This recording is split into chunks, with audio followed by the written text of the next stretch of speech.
बिस्मिल्लाहिर्रहमानिर्रहीम, अस्सलाम वालेकुम। मैं शाहिद सकलैन हूँ। आप मुझे मेरे यूट्यूब चैनल फेसबुक पेज पे देख रहे हैं। बात करेंगे ओवरसीज़ पाकिस्तानीज़ के हवाले से और बरतानिया में रहने वाले पाकिस्तानियों के हवाले से।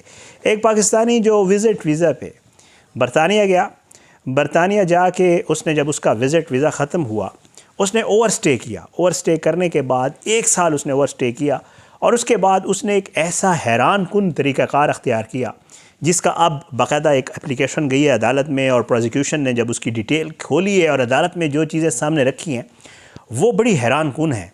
उस शख्स ने वहाँ पर शहरियत लेने के लिए, बरतानवी शहरियत लेने के लिए 16 साल की एक लड़की को बाकायदा तौर पे दूसरे मुल्क से वो जो है वहाँ पे मंगवाया, उसे बुलाया। 16 साल की वो लड़की थी, उसके साथ इसने शादी की, उससे इसके बच्चे हुए, और जब वहाँ पे हुकाम को पता चला तो उन्होंने इसके ख़िलाफ़ केस दायर कर दिया।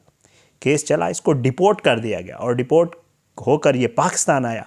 लेकिन अब एक बार फिर बरतानिया की अदालत में इसका केस चल रहा है, क्योंकि ये कह रहा है कि बरतानिया की शहरियत मेरा हक़ है और वहाँ पर मौजूद औरत जो है वो मेरी बीवी है और मेरे बच्चे हैं। ये बहुत ही हैरान कुन केस है।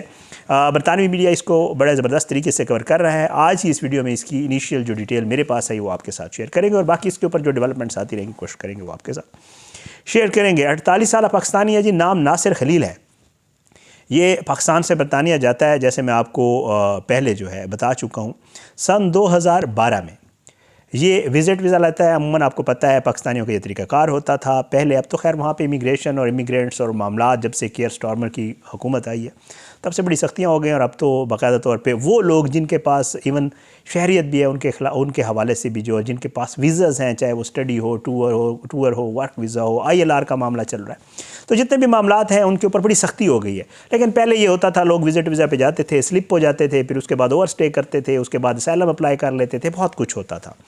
तो जनाब इसने भी यही किया। 2012 में गया, 6 माह इसने रोचडेल में जो है ग्रेटर मैनचेस्टर में अपने रिश्तेदारों के यहाँ स्टे कर लिया। ओके, विज़िट वीज़ा है, आप रह सकते हैं। इसका विज़िट वीज़ा 6 महीने बाद ख़त्म हुआ और इसने जो है वहाँ पे ओवर स्टे कर लिया, और 1 साल बाद तकरीबन इसने ओवर स्टे के दरमियान क्या किया। ओवर स्टे के दरमियान ये वैसे तो जो छोटा मोटा काम कर सकता था ये करता रहा, लेकिन इस ओवर स्टे के दौरान ये सोशल मीडिया भी यूज़ करता रहा, और सोशल मीडिया पे इसने एक तरीक़ाकार अख्तियार किया कि ये लड़कियों की तलाश करता रहा कि इसको कोई ऐसी लड़की मिल जाए जिसके थ्रू ये वहाँ की उससे शादी करे और उसकी पाकिस्तान और जो है बरतानिया की नेशनलिटी हासिल कर सके। बहरहाल जी, स्लोवाकिया की एक लड़की जो स्कूल गोइंग थी, स्कूल गर्ल थी, वो इसके साथ सोशल मीडिया पे राब्ते में आई। इनके आपस में बातचीत हुई, इनकी बात आपस में बढ़ी, और ज़ाहिर है जैसे किया जाता है, इसने उसको कहा कि तुम मुझे अच्छी लगती हो, मुझे तुमसे मोहब्बत है, और इसने उसको अपनी बातों में लगाया। और उसके बाद इसने सन 2013 में जब इसकी बातचीत बढ़ी तो फिर इसने ये किया कि उस लड़की को कहा कि तुम बरतानिया आ जाओ। वो लड़की बरतानिया आ गई। जब वो बरतानिया पहुंची तो उसकी उम्र 15 साल थी। अब इसके लिए ये पॉसिबल नहीं था कि ये उससे शादी करता, ज़ाहिरी बात है, अभी वो कम उम्र थी। वो बरतानिया में रही, ये उससे बातचीत इसके मामलात, मुलाकातें सब जारी रहीं, और जिस दिन उसकी उम्र जो है वो 16 साल हुई, उससे 4 दिन बाद इस नासिर खलील ने उस लड़की से शादी कर ली बरतानिया में। बरतानी कवानीन में आपको पता है ये पॉसिबल है नहीं।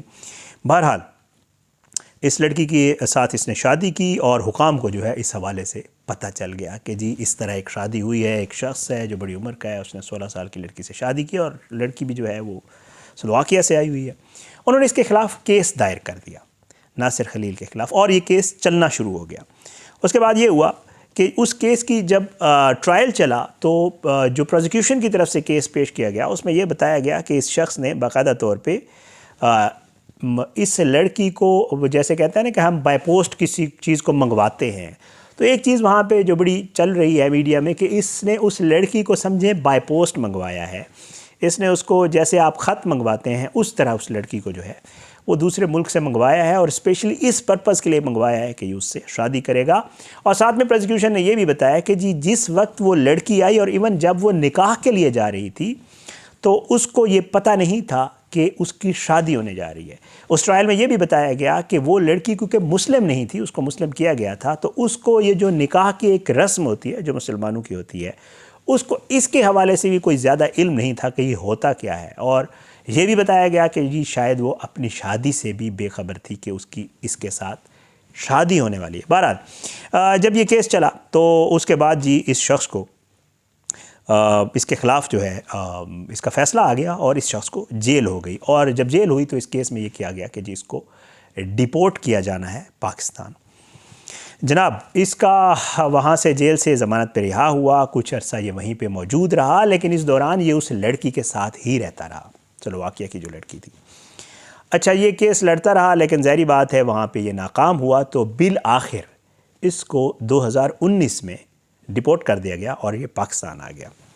अब सीन ये है कि पहले फिर इस दौरान इसने कहा, बताया ये जा रहा है अब अदालत में कि जी इसने यहाँ पे रहते हुए भी 2 दफ़ा जो है वो अप्लाई किया कि जी मेरी बीवी और बच्चे, क्योंकि उस लड़की से इसके बच्चे भी हो चुके थे, कि जी मेरी बीवी और बच्चे जो है वो बरतानिया में मौजूद हैं और ये मेरा राइट है, मैं इंसानी हकूक़ के तहत ये एप्लीकेशन देना चाहता हूँ कि मुझे वापस बरतानिया आने दिया जाए, और साथ साथ मेरा राइट है कि मेरे जो बच्चे हैं और मेरी वाइफ है वो नेशनल है वहाँ पे, मुझे बरतानिया की शहरियत भी दी जाए।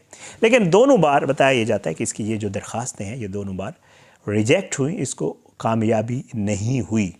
लेकिन अब जो दरख्वास्त आई है वो बड़ी हैरान कुन है। वो इसलिए हैरान कुन है कि अब की बार ये जो दरख्वास्त है, बताया जाता है कि वो दरख्वास्त इसने नहीं दी, बल्कि इसकी वही जो वाइफ, जो इसकी लड़की है जिसके हवाले से केस हुआ, जिसकी वजह से डिपोर्ट हुआ जो मामला था, उस लड़की ने बाकायदा तौर पे दरख्वास्त दायर की है कि जी मेरे हस्बैंड हैं, मेरे बच्चों के बाप है और ये इंसानी हकूक़ की ख़िलाफ़ वर्जी है। उसने बाकायदा तौर पे अपने वकला के ज़रिए वो तमाम तफसीलात जो होती हैं इंसानी हकूक़ के हवाले से और जो कानून की शिकें हैं वो उस एप्लीकेशन में डाल के उसने ये लिखा है कि जी मेरे हस्बैंड को वापस बरतानिया आने दिया जाए, ये उसका राइट है कि वो मेरे साथ और बच्चों के साथ रहे और उसको यहाँ की नेशनलिटी दी जाए इस बेस के ऊपर। अच्छा अब ये मामला जो है वो बताया ये जा रहा है कि आपको पता है शबाना महमूद साहिबा जो सेक्रेटरी हैं होम अपना बरतानिया की, उनके सामने जो है ये जो एप्लीकेशन है अब ये बाकायदा तौर पे उनके सामने रख दी गई है और बताया ये जा रहा है कि अब उनके हाथ में ये फ़ैसला है कि जी वो इसको अगर अप्रूव करती हैं तो जो नासिर खलील इस वक्त पाकिस्तान में मौजूद हैं ये बरतानिया चले जाएंगे और अपने बीवी बच्चों के पास चले जाएंगे। वहाँ जो इनके वकला हैं वो ये कहते हैं कि इनका केस बड़ा स्ट्रांग है। उन्होंने वहाँ अदालत में भी जो चीज़ें सामने रखी हैं, उन्होंने केस में ये बात की है कि अदालत को कि आप ये देखें कि एक शख्स जिसके हवाले से ये कहा जा रहा है कि इसने एक लड़की को धोखे के ज़रिए उसके साथ शादी की थी और उसको बाकायदा तौर पे इस्तेमाल किया था नेशनलिटी लेने के लिए, उस वक्त तो ये केस बनाया गया था। लेकिन इसके वकला ने अदालत में ये कहा है कि अब आप ये देखें कि इस सारे मामले को तकरीबन 12-13 साल गुजर गए हैं और इन 12-13 सालों के दरमियान ये शख्स ना सिर्फ उस औरत के साथ, उस लड़की के साथ राब्ते में रहा है, बल्कि इसने ये चीज़ प्रूव की है कि ये इसका जो मामला था वो सिर्फ नेशनलिटी के लिए नहीं था, बल्कि इसकी उस लड़की से वाकई मोहब्बत थी और वो लड़की भी इससे इसलिए मोहब्बत करती थी कि अब उसने इस मामलात को देखते हुए कि ये कामयाब नहीं हो रहा तो उसने भी दरख्वास्त में ये बाकायदा तौर पे प्ली ली है कि जी मैं जो नासिर है वो मुझसे मोहब्बत करता है, हमारी आपस में मोहब्बत है, हमें इकट्ठा रहना चाहिए। तो इसके वकला बड़े पुरुमीद हैं और वो ये कह रहे हैं कि हमें बहुत उम्मीद है कि इसका ये केस जो है ये होपफुली इसको इसका हक़ मिल जाएगा और ये वापस बरतानिया आ जाएगा और ये चीज़ इसने बाकायदा तौर पे साबित कर दी है। बहरहाल जी अब शबाना महमूद साहबा ने फ़ैसला करना है और इसके वकला ये कह रहे हैं कि अगर होम ऑफिस ने कोई भी इसमें रुकावट डाली तो वो अगले लेवल पे जाएंगे और फिर इस केस को जो है वो जाकर आगे इसको मज़ीद जो है वो लड़ेंगे और कोशिश ये करेंगे कि नासिर खलील को जो है वहाँ पे नेशनलिटी उसकी मिल जाए। लेकिन बहुत सारी मुख्तलिफ़ चीज़ें सोशल मीडिया के ऊपर वहाँ पे चल रही हैं। बताया ये जा रहा है कि जब पहले इस पे केस किया गया था तो ये भी कहा गया था कि ये बाकायदा तौर पे नासिर खलील एक गैंग का हिस्सा है और ये गैंग यही काम करता है। ये लड़कियां ना सिर्फ उनको ट्रैप करके बरतानिया लाते थे कि जी उन्हें शादी के लिए इस्तेमाल करके नेशनलिटी ली जाए, उन्हें भी झांसा दिया जाता था कि आप आएँ। और फिर कुछ केसेस में ये भी कहा जा रहा है कि ये भी सामने आया कि इन लोगों ने कुछ लड़कियों को पैसों के एवज़ ख़रीदा भी सही इसी चीज़ के लिए और फिर आगे भी इस काम के लिए इस्तेमाल किया। बहरहाल ये सब वो इल्ज़ामात थे जो इसके ऊपर उस वक्त प्रोसिक्यूशन के टाइम पे लगाए गए, लेकिन अब की जो दरख्वास्त है वो मैं आपको अर्ज़ कर चुका हूँ कि जी वो इस पाकिस्तानी की जो वाइफ हैं उनकी तरफ से दायर की गई है और कहा गया है कि जी इनका हक़ बनता है इनको वहाँ की एक तो आने दिया जाए बरतानिया और दूसरा इनको वहाँ की नेशनलिटी दी जाए। बड़ा हैरान कुन केस है, वहाँ मीडिया की ये ज़ीनत बना हुआ है, बहुत ज़्यादा रिपोर्ट हो रहा है। मेरे पास इसकी तफसील आई थी किस तरह लोग जो है तरीक़ाकार अख्तियार करते हैं और क्या कुछ होता है। मैंने कहा आपके साथ शेयर कर दूँ, अपनी दुआ में याद रखिएगा। इंशाल्लाह अगली वीडियो में मुलाकात ज़रूर होगी, लेकिन बशर्ते ज़िंदगी। ओवरसीज़ पाकिस्तानीज़ के हवाले से बहुत शुक्रगुज़ार हूँ। मैंने कल भी जो वीडियो की उसके नीचे भी 2-3 लोगों ने मुझे लिखा हुआ था कि वो अपनी स्टोरी जो है वो शेयर करना चाहते हैं लोगों के साथ, तो मैं अपना व्हाट्सएप नंबर शेयर कर देता होता हूँ। आप ज़रूर मेरे साथ ये चीज़ें जो चाहते हैं कि मैं अगर कोई ऐसी चीज़ है जो लोगों के साथ शेयर करूँ तो मैं ज़रूर करूँगा।